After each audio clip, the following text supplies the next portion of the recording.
예, 할렐루야. 제가 지금 오늘 세 번째 시간으로 마지막 때에 대한 집회를 계속 하고 있습니다. 오늘 읽은 본문 말씀 외에 요한계시록 14장을 잠깐 저희가 보겠습니다. 요한계시록 14장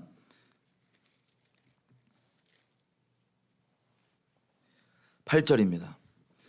피심에서 제가 말씀드리면 요한계시록 14장에 보면 마지막 때에 전해지는 영원한 복음, 크게 세 이제 내용이 나오는데, 첫째는 어제 밤에 저희가 나눴던 하나님께서 이 말세에 심판하신 것과 하나님을 어떻게 경외하는지에 대해서, 그게 첫 번째고, 두 번째가 오늘 오전 동안 두 번 나눠서 다른 내용입니다.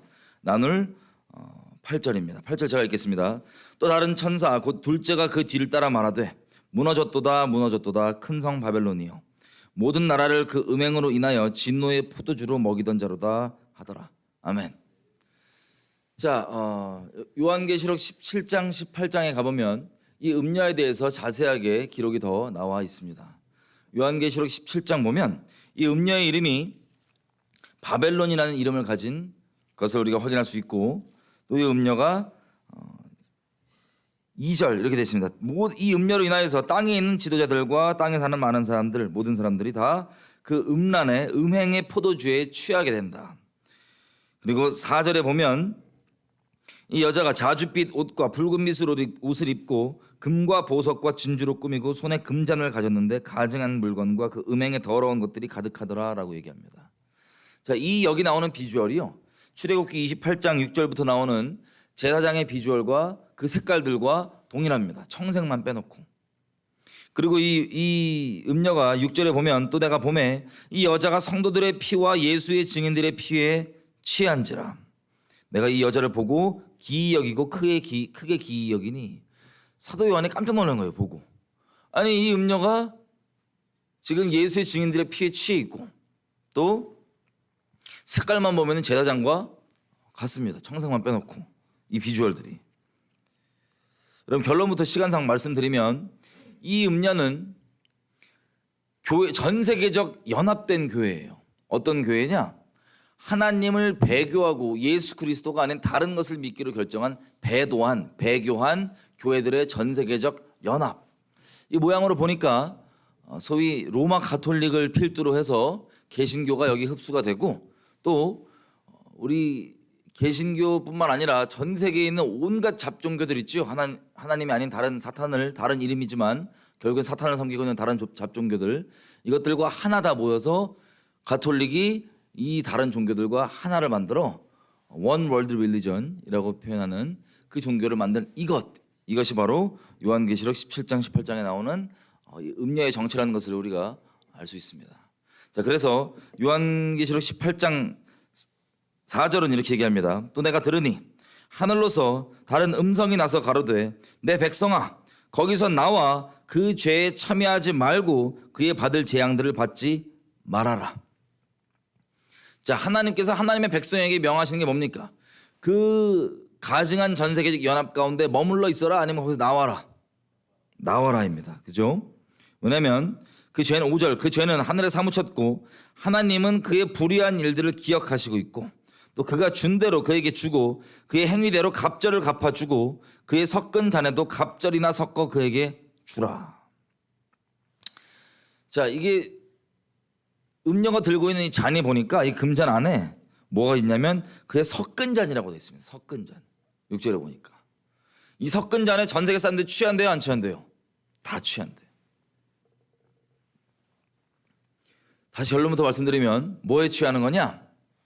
전 세계가 연합이란 이름으로 마치 니므롯을 필두로 전 인류가 다 연합하여서 바벨탑을 쌓고 하나님을 대적했던 것처럼 동일하게 이 일이 전 세계적 차원에서 반복이 됩니다. 니므롯 대신에 적그리스도죠. 나중에 나오는 적그리스도를 필두로 여기는, 이 적그리스도를 영접하고 적그리스도를 경배하는 이 배도한 연합들의, 이 배도한 교회들의 연합. 자, 이게 연합이란 이름으로 전 세계를 점령합니다. 근데 성경은 이것을 연합이라고 표현하지 않고 뭐라고 표현하냐면 섞은 잔, 혼합, 잡탕. 바벨이 무슨 뜻입니까? 혼란스럽다, 혼합되어 있다 이런 뜻이죠. 바벨론 그 자체. 이게 바로 이 여인의 정체입니다. 제가 첫날에는 말씀드렸지만 계시록에는 하나님을 순결히 사랑하는 그리스도의 신부, 예루살렘 도시로 표현되는 그 순결한 신부가 있고, 그에 대조되는 이 잡다한 음녀, 바벨론 도시로 명시되는 음녀가 있습니다. 이 두 종류, 하나님의 순결한 신부와 하나님을 배교하고 하나님을 배도해서 떠난 이 전 세계적 연합된 배도한 교회, 이 두 가지가 대조되게 계시록에 나오는데, 오늘은 특별히 이 음녀에 대해서 오늘 확인을 해보겠습니다. 왜 어떻게 하다가 이 음녀에게 모든 사람들이 다 넘어가고 이 연합 가운데 참여하는 걸까? 여러분, 분명히 다시 확인하지만 이 연합 가운데 참여해야 돼요? 나와야 돼요? 나와야 됩니다. 이 음성을 듣는 사람들이 이 전 세계에서 정말 많았으면 좋겠는데, 마치 예수님께서 말씀하신 것처럼 주님 다시 오심 때가 노아의 때와 같다고 했잖아요. 그죠? 여러 가지 그 이유들 때문에 그렇게 말씀하셨겠지만, 노아의 때를 보면 슬프게도 하나님께서 노아의 집안을 통하여서 계속해서 다가올 심판에 대해서 말씀해 주셨음에도 불구하고 결론적으로 노아의 그 시대 때를 보면 노아의 식구 8명 빼놓고는 전부 다 하나님 말씀을 거절하고 부인합니다. 그 노아의 집안을 보면은 그 집안 자체가 아담으로부터 계속 이어져 오면서 하나님의 통로되었던 집안이고, 특별히 여러분 에녹 얘기를 들어보셨을 겁니다. 에녹은 300년 동안이나 하나님과 동행하면서 유다서에 나와 기록되어 있는 곧 하나님께서 심판주로 임하신다고 하는, 그래서 불의들을 심판하신다고 하는 그 메시지들을 300년 동안 하나님과 동행하면서 전하였고, 그리고 분명히 내 아들이 죽으면 하나님의 그 심판이 임한다고 하는, 소위 이 세상 신학적 용어로 안 좋게 얘기하면 조건부적인 시한부 종말론이었던 거예요. 조건부적인. 그 아들이 언제 죽을지 모르니까, 그죠? 자, 그런 식으로 동행을 하면서 300년 동행하다가 그 메시지를 전하던 에녹이 휴거가 됩니다. 죽지 않고 하늘로 올라갑니다. 그것들을 그 집안이 대대로 계속 전해오면서 무드셀라가 그렇게 이 무드셀라가 죽으면 그게 온다고 하는데, 죽고 바로 노아의 전 세계적 홍수가 벌어지는 일을 인류가 겪습니다. 이렇게 직접적이고 대대적이고 오랜 기간 동안 있는 그대로 말씀이 전해지고 하나님께로부터 직접 온 말씀인데도 불구하고 많은 사람들이 듣지 않고 믿지 않고 노아의 때는 8식구 빼놓고는 다 지옥 갔습니다. 전 인류가 한 몇십억 혹은 100억 단위로 얘기하는 사람도 있는데, 어쨌든 8명 빼놓고 다 지옥 갔습니다. 자, 그래서 8명만 마지막 때 구원받는다, 이 말씀을 드리는 게 아니라, 안타깝게도 하나님의 음성을 듣고 이 말씀 그대로 전 세계가 배도에서 연합할 때 그 배도에서 벗어나올 사람들은 많은 게 아니라 정말 적을 수도 있다 없다? 정말 적을 수 있다는 겁니다. 제가 그것을 보고 두려운 마음이 많이 들고 있습니다.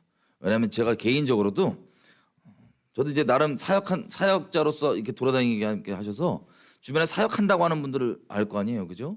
다시 말씀드리지만 제가 사역한다고 하는 분들 중에 한국에서는 뭐 많이 몰라서 그럴 수도 있어요. 골방이 있을 건데 제가 모르는 분들이 있겠지만, 제가 아는 분들 중에는 이 배도와 직간접적으로 상관이 없는 사람이 단 한 명도 없습니다. 한국의 사역자 중에 단 한 명도. 미리 말씀을 드리면 요한계시록 2장을 가보겠습니다. 이게 왜 중요하냐면요, 요한계시록 2장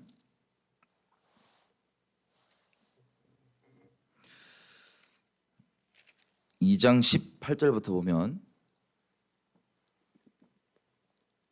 하나님께서 두아디라 교회에게 명하시는 거거든요. 19절 두아디라 교회 상태를 한번 확인해 보면 이렇게 되어 있습니다. 내가 너의 사업과 사랑과 믿음과 섬김과 인내를 아는데 너의 나중 행위가 처음 것보다 많도다. 두아디라 교회는요, 요즘 우리 아는 선교단체 혹은 교회라고 한번 인식을 대립시켜서 생각을 해보면 아주 미약하였지만 사역이 많아지고 나름 하는 일도 많고 사역의 종류도 많고, 그리고 사랑도 있어 보이고 믿음도 있고 여러 가지 인내도 있는 그런 교회입니다. 한마디로 그냥 사역 없고 아무것도 안 하는 그런 교회가 아니라 나름 사역도 있고 큰 교회일 수도 있어요, 그죠? 심지어는 여러 가지 일들을 감당하고 있으니, 그리고 볼 때 사랑도 있고 믿음도 있고 섬김도 있는 것처럼 보일 수 있습니다. 그런데 20절 하나님께서 내가 너에게 책망할 게 근데 있다. 어떤 거냐? 자칭 선지자라고 하는 여자 이세벨을 네가 용납하고 있는데 그녀가 내 종들을 가르쳐 꿰어 행음하게 하고 우상의 제물을 먹게 하는도다. 여러분 혹시 이세벨의 영 뭐 이런 얘기 들어보신 적 있습니다. 있으실 겁니다. 이 기본적으로 서구 교회에서 정의해 놓은 이세벨의 영 이런 걸 일단 내려놓으시고 말씀 그대로 이세벨이 어떤 역할을 하는지를 한번 확인을 해보겠습니다. 자, 이 이세벨은요 무엇을 하는 거냐면 하나님의 종들을 꼬셔서 꿰어서 뭘 하게 만드냐면 음행하게 만듭니다. 물론 육적인 음행도 적용되는 것이지만 근본적으로는 어제 우리가 확인해봤던 것처럼 영적으로 먼저 음란해야 육적인 음란함도 나오잖아요, 그죠? 그 영적인 음란함의 근본이 하나님이 아닌 다른 걸 하나님 자리에 두는 겁니다. 이 이세벨이 하는 역할은 뭐냐면 말씀 그대로 돼 있는 이 하나님을 섬기는 게 아니라 엄밀히 얘기하면 아무리 하나님을 섬기게 만든다 할지라도 이름은 하나님이라도 말씀 그대로 하나님 말고 다른 하나님을 섬기게 만드는 거예요. 우상 숭배. 신랑 대신 하나님 말고 다른 신을 섬기게 만드는데 그 다른 신 이름이 이스라엘 백성들이 여지껏 그래왔던 것처럼 우리가 지난 이틀 동안 확인해 봤던 것처럼 아무리 여호와 이름을 달고 있고 예수님이라고 하는 이름을 달고 있다 할지라도 말씀 그대로가 아니면 그게 실제 하나님이에요? 아니면 이름만 똑같고 다른 신이에요? 다른 신인 걸 우리가 확인을 했었습니다. 못 오신 분들이 있는 것 같아서 간략히 설명을 더 하면 어떤 신이냐면 거룩하시고 죄와 섞일래야 섞일 수가 없는 그 공의로우시고 거룩하신 그 하나님 아니고 그냥 적당히 죄랑 섞이고 적당히 우상 숭배, 적당히 우상 내가 갖고 있어도 하나님께서 사랑이니까 내버려 두고 허용하고 용인한다고 착각하게 만드는 다른 신 있죠. 근데 이름은 여호와이고 이름은 예수라고 할 수 있는 그 다른 신을 섬기게 하는 게 바로 이세벨이 하는 짓입니다. 꼬시게 하는 거예요. 그리고 또 계속 읽어보면 2장 20절에 이렇게 돼 있어요. 끝에 부분에 음행하게 만들고 우상의 제물을 먹게 만드는도다. 여러분 우리가 식탁에서 교제를 하죠. 주님의 성만찬을 하는 것도 주님과 너가 마음은 문을 열면 내가 너와 함께 들어가서 너와 함께 먹고 마시리라. 그분과 함께 먹고 마시는 하나님과 교제가 생긴다는 건데 이 이세벨이 하는 짓은 여러분들을 꼬셔서 하나님의 사람들, 하나님의 교회들을 꼬셔서 우상을 숭배, 다른 신을 숭배하게 만들고 그리고 여러분들 하여금 귀신과 교제하게 만드는 것. 이게 이세벨이 하는 역할의 본질입니다. 무섭게도. 자, 이런 사람들이 이런 이세벨이 있는데 하나님께서 책망하시는 거 20절 다시 한번 볼게요. 그러나 내가 너에게 책망할 일이 있는데 자칭 선지자라고 하는 이세벨을 네가 뭘 하고 있으니? 용납하고 있는 것을 책망합니다. 용납. 여러분 이거 영어로 이 NIV나 이런 데 보면 뭐라고 되어 있냐면 tolerate라고 되어 있어요. tolerate. 네가 그 이세벨을 tolerate 하고 있다. tolerate가 여러분 아시겠지만 의미적으로 굳이 따져보면 두아디라 교회가 이세벨을 좋아하지 않아요. 지금 좋아하지 않고 tolerate는 싫긴 싫지만 그래도 내버려 두는 거, 그래도 허락해 주고 있는 거, 그래도 용인하고 있는 거, 이게 tolerate입니다. 이 헬라 원어로는 에피탐이라 그러는데 이 에피탐의 의미도 tolerate가 똑같습니다. 싫긴 싫지만 좋은 건 아니지만 열렬히 좋아하는 것도 아니고 막 선호하는 것도 아니지만 그래도 싫지만 허용하고 있는 거, 허락하고 있는 거, 내버려 두고 있는 거, let it just be there. 그냥 거기 냅두는 것. 이게 바로 여기서 쓰여 있는 용납함이라고 하는 단어입니다. 그럼 한번 생각해 볼게요. 이 두아디라 교회 교인들한테, 두아디라 교회 목사한테, 두아디라 교회 사역자한테 가서 야 이세벨 어떠냐? 너 이세벨 정말 좋아하는 거냐? 라고 물어보면 그 사람들이 좋아한다 그럴까요? 싫어한다고 얘기할까요? 싫어한다고 얘기해요. 잘 드셔야 돼요. 싫어한다고 얘기해요. 그리고 저거는 성경적으로 옳지 않다고 정확하게 얘기해 줄 수도 있어요. 여러분들한테. 근데 문제는 뭐냐? 아무리 그렇게 얘기해도 결론은 tolerate 하고 있기 때문에 개인적으로 사적으로 물어보고 설교에서도 아니라고 얘기하지만 그것을 허용하고 있을 수가 있습니다. 하나님은 뭘 얘기하냐? 네가 왜 설교를 있는 그대로 얘기하냐? 그 차원을 얘기하는 게 아니라 네가 왜 그것을 용납하고 있냐라고 책망합니다. 용납하고 있는 게 두아디라 교회를 책망하는 죄의 근본적 원인이고 이유예요. 이 죄를 책망하는 거예요. 왜 용납하고 있냐? 왜냐하면 21절 이렇게 되어 있습니다. 또 내가 그녀에게 회개할 기회를 주었으되 그 음행을 회개하고자 아니하고 있고. 22절 볼지어다 또 내가 그녀를 침상에 던질 터이고 또 그녀로 더불어 간음하는 자들도 만일 그 행위를 회개치 아니하면 큰 환난 가운데 던지고. 하나님께서 그 이세벨을 또 23절 이렇게 되어 있습니다. 또 내가 사망으로 그녀의 자녀를 죽이리니 모든 교회가 나는 사람의 뜻과 마음을 살피는 자인 줄을 알지라. 내가 너희 각 사람의 행위대로 갚아 주리라.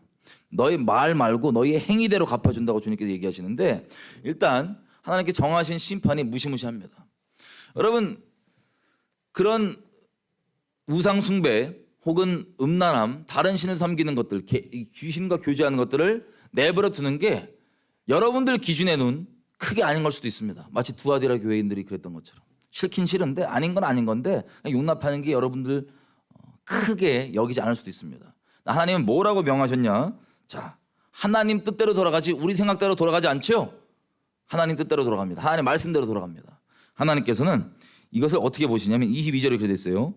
내가 그녀를 침상에 던질 터고 그녀와 더불어서 간음하는 자들. 자, 이 이세벨을 용납해 주는 사람들을 하나님은 뭐라고 보냐면 이 이세벨과 간음하는 자들이라고 봅니다. 같이 간음하는 자들이에요. 이게 용납함을 하나님께서 어떻게 보시는지입니다. 똑같이 간음하는 거예요. 오히려 더 나쁜 게 아니고 아닌 거라고 얘기하면서 마치 디도서에서 나오는 것처럼 입으로는 하나님을 시인하지만 행위로는 하나님을 부인하니 저는 가증한 자요. 역겨운 겁니다. 하나님 보시기에. 간음하고 있는 거예요. 똑같이 영적으로. 그래서 무섭게도 22절 끝에 부분에 보면 그 간음함, 다시 얘기하면 그 용납함을 회개하지 아니하면 어디에 던진다고 하십니까? 하나님께서 큰 환난, 영어로 얘기하면 Great Tribulation, 큰 대환난 가운데 하나님께서 던지시는 이유. 여러분, 말세가 꼭 아니라도 마찬가지지만 특별히 말세를 살고 있는 우리에게 한 가지 지금 말씀 그대로 팁이 나왔습니다. 대환난을 누가 겪느냐? 대환난에 누가 거길 그 무시무시한 하나님의 진노로 쏟음받게 되느냐? 마치 이 이세벨 혹은 이 전 세계적 배도되는 그 연합과 마찬가지일 수 있죠. 이게 동일한 거죠. 이거에서 벗어나지 않고 말로는 아니라고 하면서 그것을 그대로 용납하고 있는 사람들이 대환난을 겪는 겁니다. 대환난 중에 하나님의 무시무시한 진노의 쏟음을 받는 겁니다. 여러분들이 어떻게 이 용납하는 것에 대해서 어떤 기준을 갖고 있을지 몰라도 여러분들의 기준과 하나님의 말씀의 기준이 다르면 하나님의 말씀에 맞춰야 합니다. 아멘이죠? 예, 이게 분명한 팁이라고 말씀드렸습니다. 그러면 대환난을 겪지 않는 사람들, 그 사람들은 당연한 기본 전제가 뭐가 있겠어요? 이런 끔찍한 영적인 음란함과 귀신 교제함을 인생 가운데 허용하고 있겠습니까? 아니면 단호해 보이더라도 끊고 거기서 빠져나와서 그 죄악 가운데 참여하지 않고 있겠습니까? 죄악 가운데 참여하지 않고 있는 거예요. 이게 대환난을 겪지 않는 사람이라면 기본적으로 갖고 있는 전제적인 조건일 겁니다. 이해되시죠? 예, 맞죠? 말씀에 그렇게 써 있으니까. 자, 이 내용을 제가 지금 시작도 못했는데 거의 지금 한 30분 내로 끝내야 되거든요. 다음 설교까지 이어서 계속 제가 말씀드릴 겁니다. 1단락은 먼저 접을게요. 결론부터 말씀드리면, 자, 이 교회들이 왜 마지막 때에 그렇게 되냐? 미혹돼서 그렇습니다. 미혹돼서. 하나님만 경외하는 게 아니라, 하나님만 두려워하는 게 아니라, 하나님만을 최우선순위에 두는 게 아니라 다른 게 하나님을 믿는다고 하는 사람임에도 불구하고 다른 게 그 사람의 우선순위에 올라가 있다. 그러면 전부 다 예외 없이 배도합니다. 전부 다. 그래서 지난 이틀 동안 하나님께 순종하는 게 제일 중요하고 하나님을 경외하는 게 가장 근본이 돼야 된다고 그렇게 제가 강조하고 말씀드렸던 게, 아무리 배도에 대해서 어떻게 되는지에 대해서 지식적으로 다 완전히 뺏싹하게 알고 다른 사람에게 여러분들이 아니라고 얘기해주고 그리고 분명히 설명까지 해줄 수 있어도 여러분들이 하나님을 경외하지 않고 하나님께 순종하는 마음이 아니면, 행함이 없으면 반드시 다 배도합니다. 말세에 대해서 지식적으로 몰라서 짐승의 표를 받고 짐승을 경배하거나 배도하는 게 아니고 이 경외함과 순종함이 없어서, 말씀 그대로 순종함이 없어서 다 그런 끔찍한 하나님을 배신한 길 가운데 서게 되는 겁니다. 오늘 우리가 본문으로 읽었던 데살로니가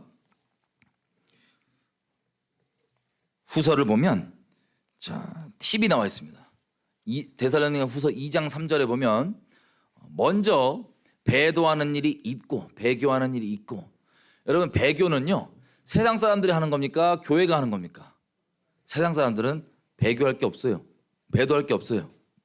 이 배도는 교회가 하는 겁니다. 근데 우리가 보니까 지금 요한계시록 13장 안 가봤지만 가지 마세요. 제가 빨리 말씀드릴게요. 거기 보면 이 적그리스도가 등장을 하면 적그리스도가 경배를 어느 수준으로 받냐면 생명책에 이름이 기록되어 있지 않는 모든 이 땅에 사는 사람들이 전부 다 적그리스도를 경배한다고 되어 있습니다. 짐승을. 그러면 소위 이 배도한 교회들 있죠. 이 거짓 선지자가 이 요한계시록 13장에 나오는 거짓 선지자가 나오는데, 이 거짓 선지자가 결국에는 이 땅에 사는 사람들로 하여금 표적과 이적까지 동원해서 하늘에 불까지 떨어뜨리면서 뭘 하냐면 이 적그리스도를 경배하게 만듭니다. 그래서 이 적그리스도를 경배하게 만드는 이 거짓 선지자가 요한계시록 17장 18장에 나와 있는 바벨론 음녀 있죠. 바벨론 음녀의 수장이던가 혹은 바벨론 음녀의 상당히 높은 위치에 처져 있는 그 성직자일 가능성이 아주 높습니다. 그래서 전 세계와 배도한 이 교회들의 연합을 두고 적그리스도를 경배하게 만드는 겁니다. 그러니까 이 데살로니가 후서 2장 3절이 말하는 배교의 수준이 어느 수준이냐면 어느 국지적으로 일어나는 게 아니라 전 세계적으로 이 음행의 포도주 다 취했다고 되어 있죠. 연합의 이름으로. 전 세계적으로 연합의 이름으로 벌어질 아주 대대적인 일이라는 것을 우리가 알 수 있습니다. 바울이 데살로니가 교회한테 데살로니가 전서 1, 2, 3, 4, 5장 제가 말씀드린 것처럼 매 장마다 예수님 다시 오심에 대해서 언급하고 4장에는 휴거의 자체에 대해서 얘기하지만 이거에 대해서 이 데살로니가 교회가 타임라인이 전혀 없이 그냥 확 잘못 고친 거예요. 예수님 안에 정말 십자가 그 사실을 내 것으로 믿는 실제 믿음에 서 있지 않고 경외함 없고 그냥 마지막 때에 대한 지식만 확 들어오니까는 온갖 혼란과 꿈과 환상과 이상한 계시들로 혼란스러워하고 있던 차이기 때문에 바울이 정리를 해준 게 바로 3절입니다. 먼저 너무 그러지 마라. 먼저 배교가 전 세계적으로 벌어지고 그 다음에 적그리스도가 등장하면 그때 끝이 올 것이다. 그때. 자, 그래서 배교가 아직 안 일어났으니까 대대적으로 벌어지지 않았으니까 아직은 좀 기다리라는 뜻입니다. 그러면 반대로 배교가 전 세계적으로 다 완성이 된 상태라면 주님이 곧 오신다는 소리예요? 나중에 오신다는 소리예요? 곧 오신다는 소리죠? 예.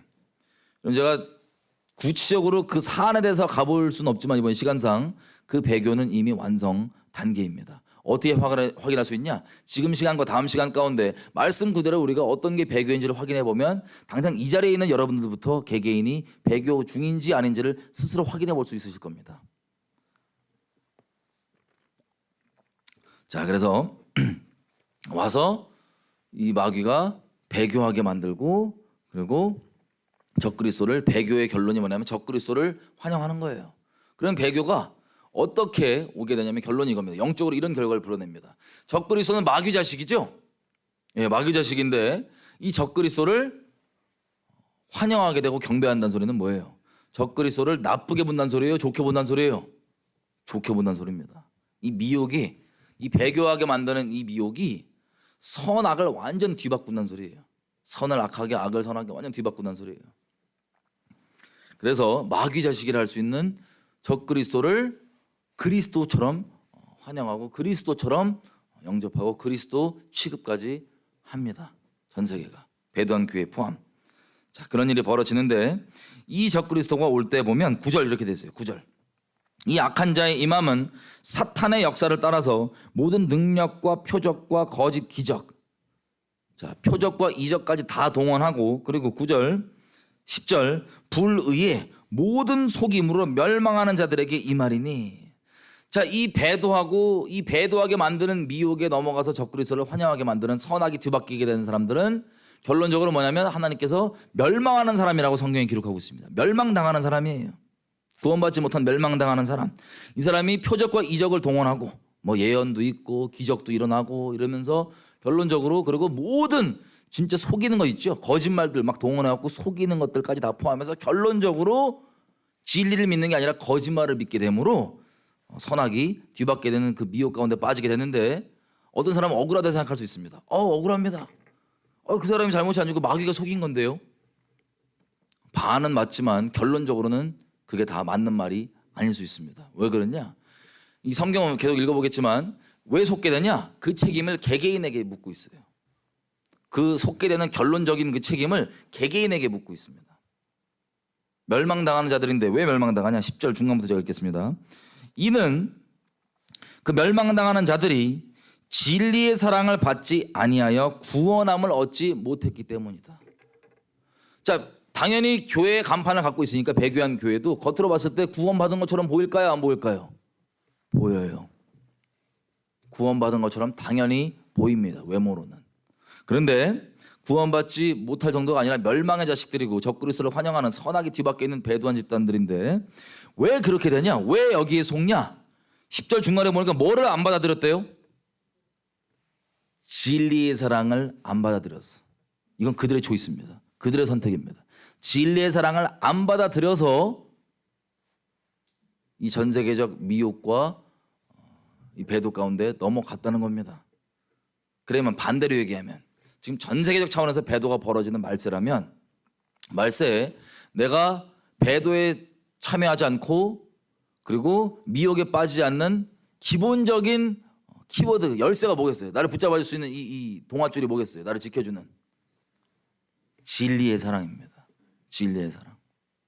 다시 진리의 사랑 돌아올 건데 그 다음 절부터 진리의 사랑을 거부한 자들이 겪게 되는 것들을 한번 보겠습니다. 하나님의 이 어떤 심판에 적용되는지. 11절. 이러므로 하나님이 미혹을 저들 가운데 역사하게 하사 거짓 것을 믿게 하심은 진리를 믿지 않고 불의를 좋아하는 모든 자로 심판을 받게 하려 하심이니라. 아멘. 너무 충격적이고 무서운 말인데요. 진리의 사랑을 거부하잖아요. 그러면 그냥 중립 상태에 있는 게 아니에요. 진리의 사랑을 거부하면 하나님께서 그들에게 뭐를 역사하게 하신대요? 미혹을 역사하게 하시는 주체가 이제는, 그전에는 사탄이 속였다고 치지만 이제는 그 거부한 자들에게는 하나님께서 역사하게 하십니다. 하나님께서. 그래서 그 거짓 것을 믿게 만들어버려요. 하나님이. 왜? 무섭게도 12절 다시 얘기하지만 저들이 뭘 믿지 않았어요? 진리를 믿지 않고 불의를 선택한 거예요. 진리의 사랑을 거부하는 건 중립을 택하는 게 아니고요. 우리 좀 더 계속 확인해 보겠지만 진리가 아니라 거짓말을 선택한 거고, 진리는 곧 절대선, 절대의라고 할 수 있는데 이 선한 것과 빛과 의, 이것이 존재적으로 무엇인지 알고 인식됨에도 불구하고 이것을 택하지 않고 어둠을 본인이 스스로 선택해서 택했기 때문에 그 선택을 따라서 하나님께서 그럼 나도 너에게 네가 선택한 대로 미혹을 역사하게 하겠다고 해서 거짓 것을 믿게 만드시는 겁니다. 그렇게 심판을 받게 작정하시고 그렇게 쭉 하시는 거예요. 이게 얼마나 무서운 말이냐. 이게 얼마나 무서운 말이냐. 하나님께서 미혹받게 하기로 결정하셨으면 누가 그걸 말릴 거예요. 그 대표적인 예가 우리가 이틀 동안 살펴봤던 사울 왕입니다.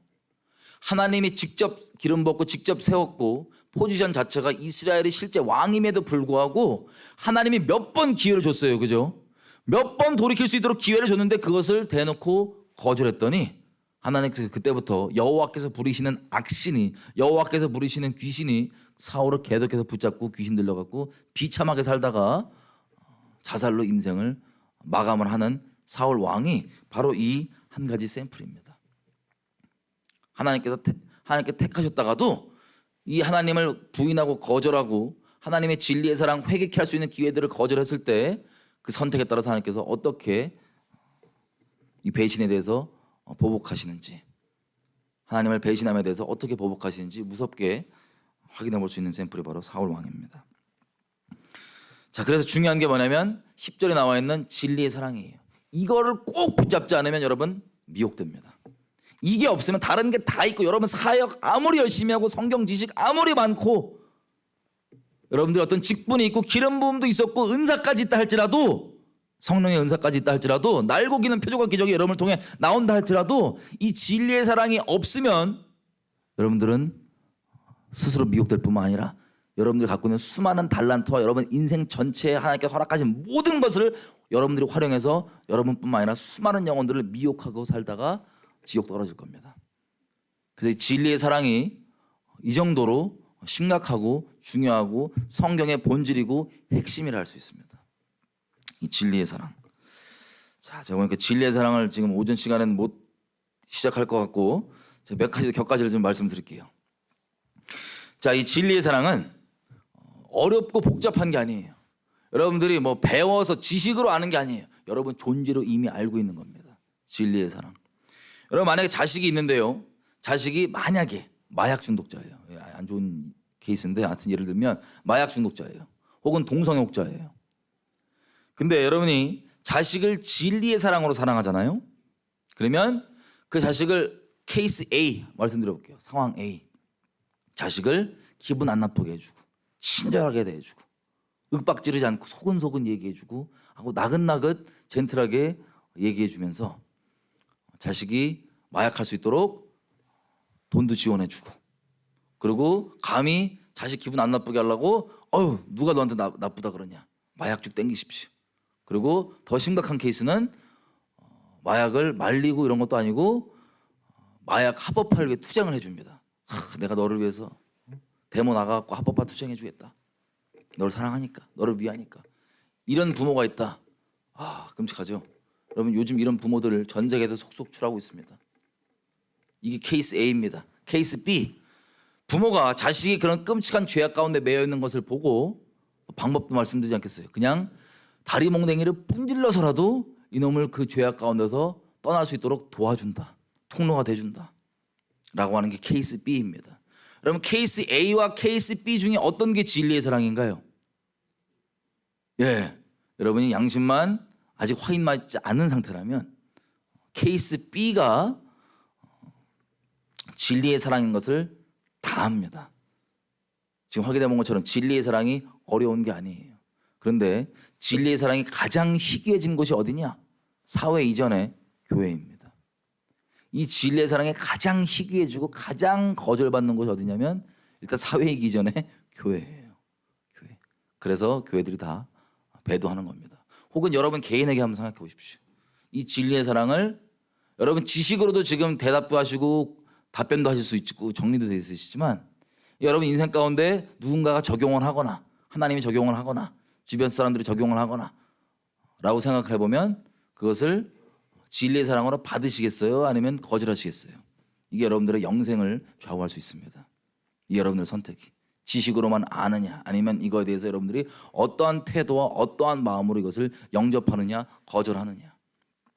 왜냐하면 성경 전체에서 얘기하고 있는 하나님의 본질 자체를 한마디로 표현하면 진리의 사랑입니다. 사람이 만든 사람이 상상한 다른 신 여호와 이름 달고 있지만 우리가 상상하고 있는 우리 기준의 하나님 말고 말씀 그대로 성경에 기록하고 있는 이 하나님을 굳이 한 단어로 좀 표현해 보자면 진리의 사랑이십니다. 이게 참 하나님이십니다. 이거를 거절하고 부인하는 게 곧 다른 신을 숭배하는 것과 같은 말이에요. 자, 이사야서 66장 가보겠습니다. 동일한 내용이 여기 나와 있습니다. 이사야서 66장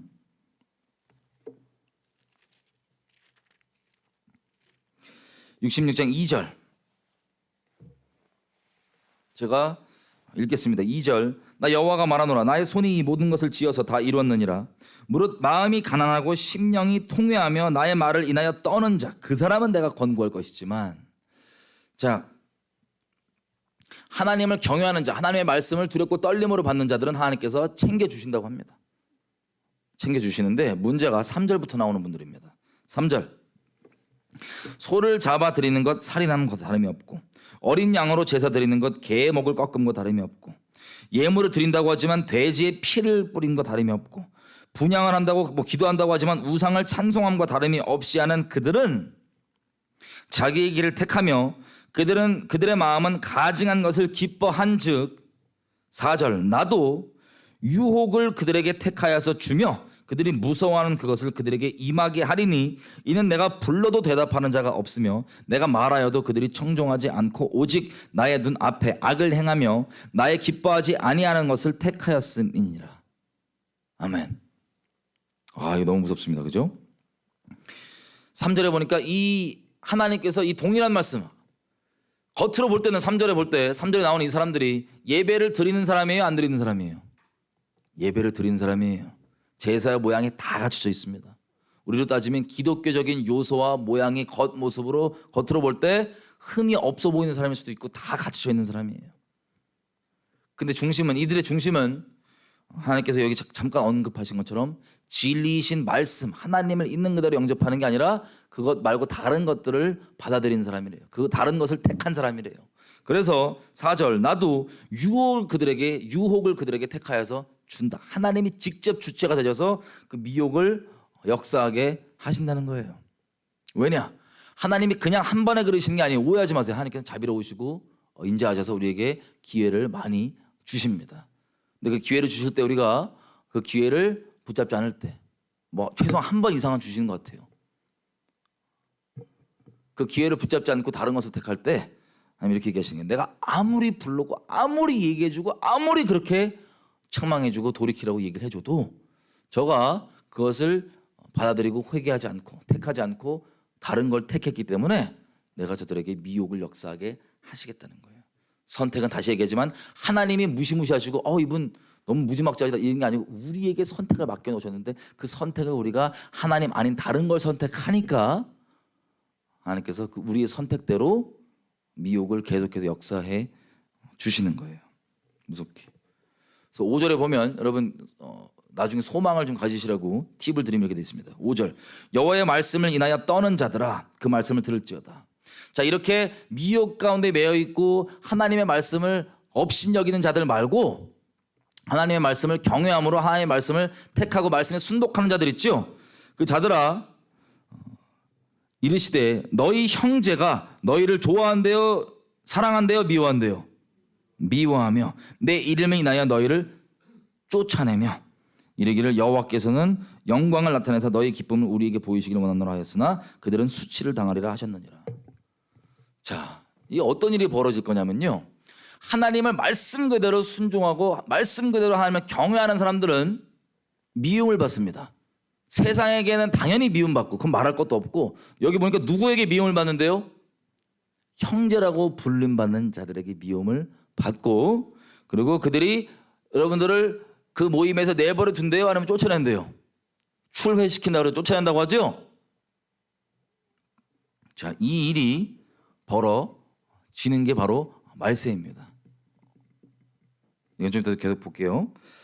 자, 그래서 사람들이 왜 속냐? 여러 가지 이유들이 있어요. 안 속기 위해서 몇 가지를 한번 확인을 해보겠습니다. 왜 속냐?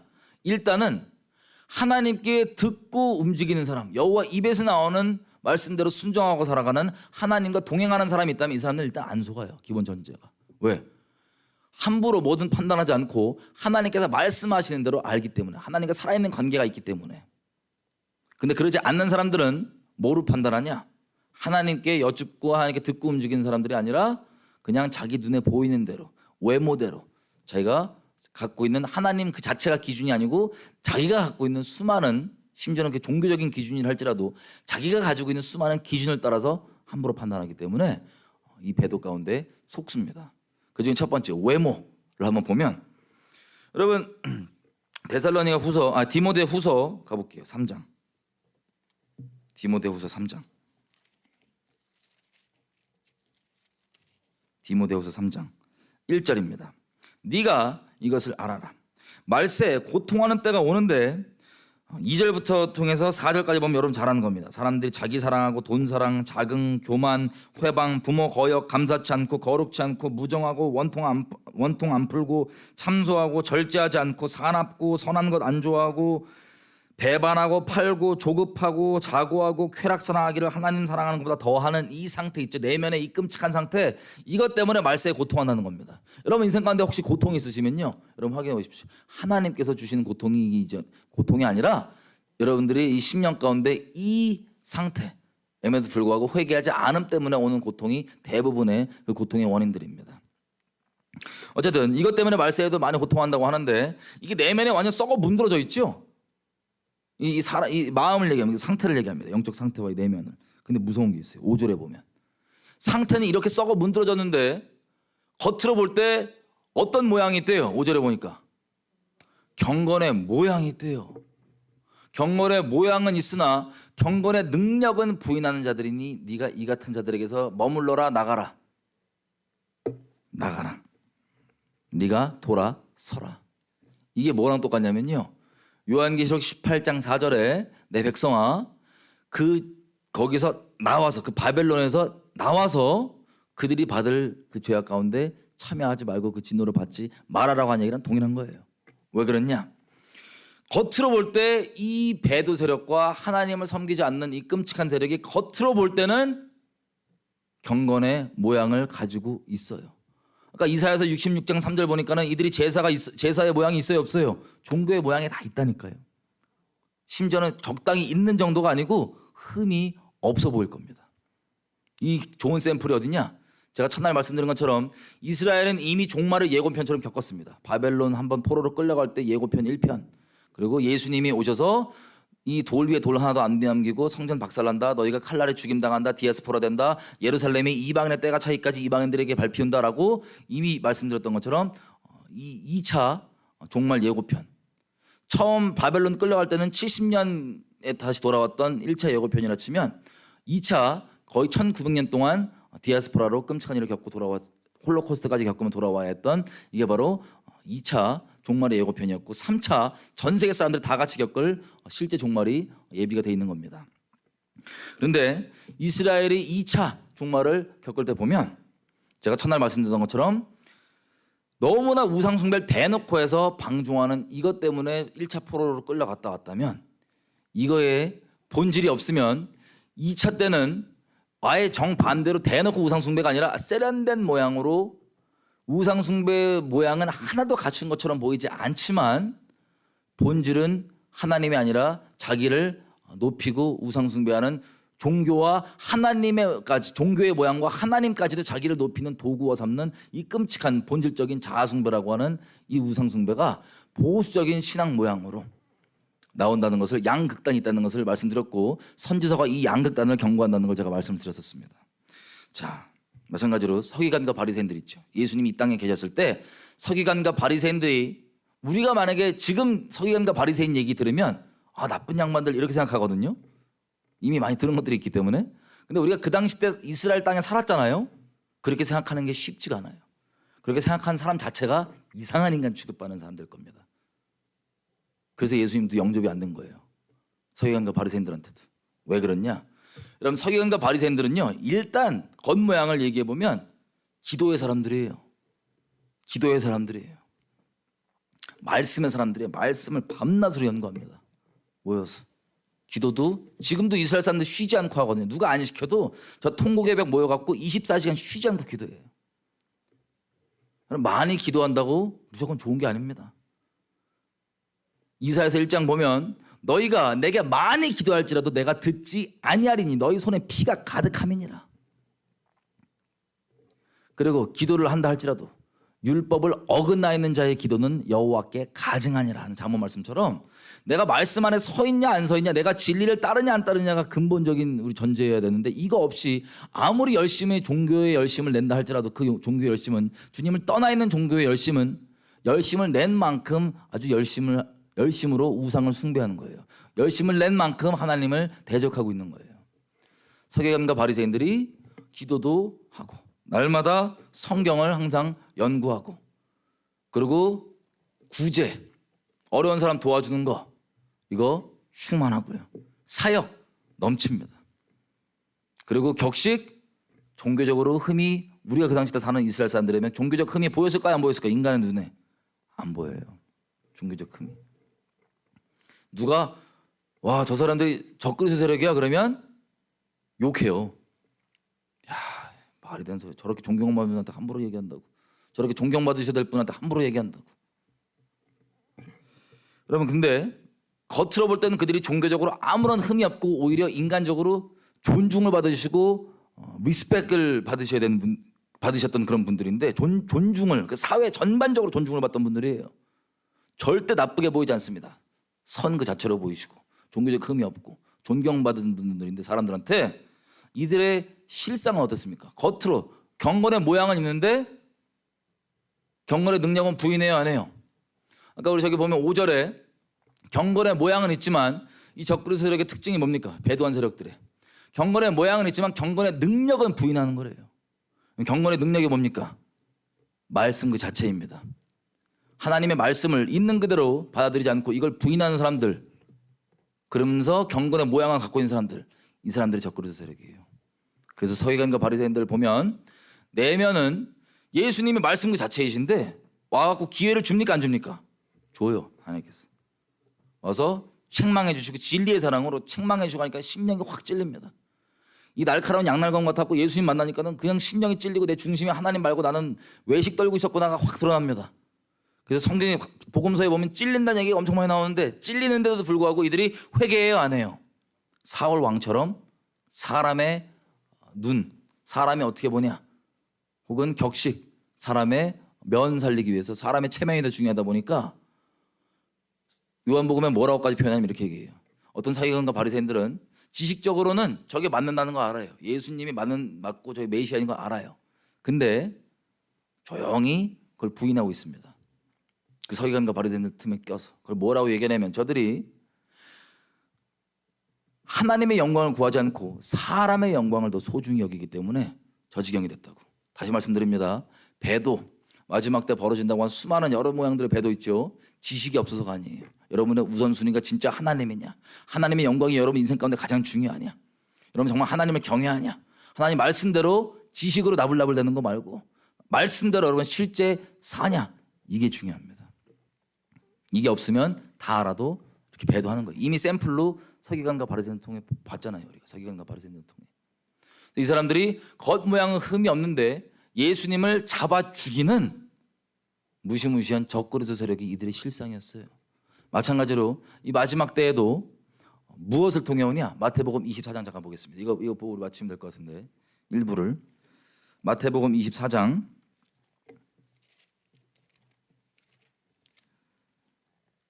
3절 4절.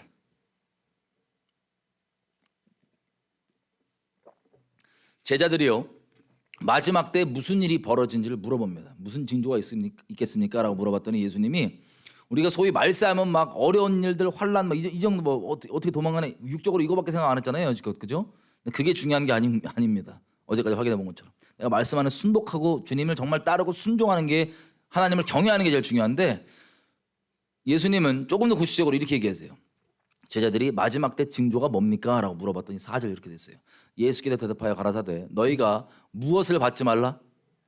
사람의 미혹을 받지 않도록 주의해라.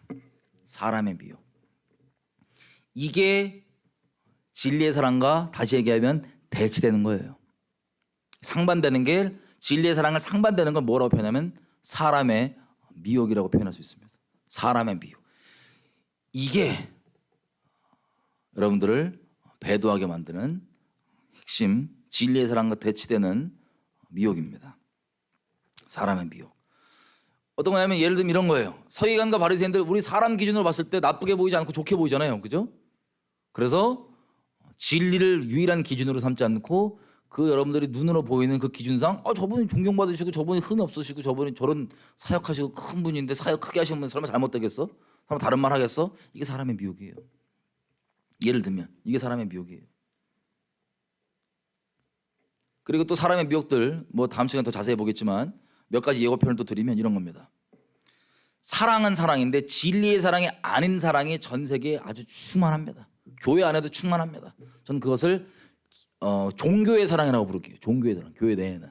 그리고 세상에서는 다른 사랑들이 뭐냐면 예를 들어서 요즘에 뭐 영화나 드라마나 소설 이런 걸로 한창 많은 사람들의 심령 가운데 이 사랑을 심어놓은 게 한 가지가 뭐가 있냐면 간음 있죠. 간음. 배우자 버리고 다른 상대와 간음하는 짓, 이거를 사랑이라고 속여놨어요. 지금 사람들한테.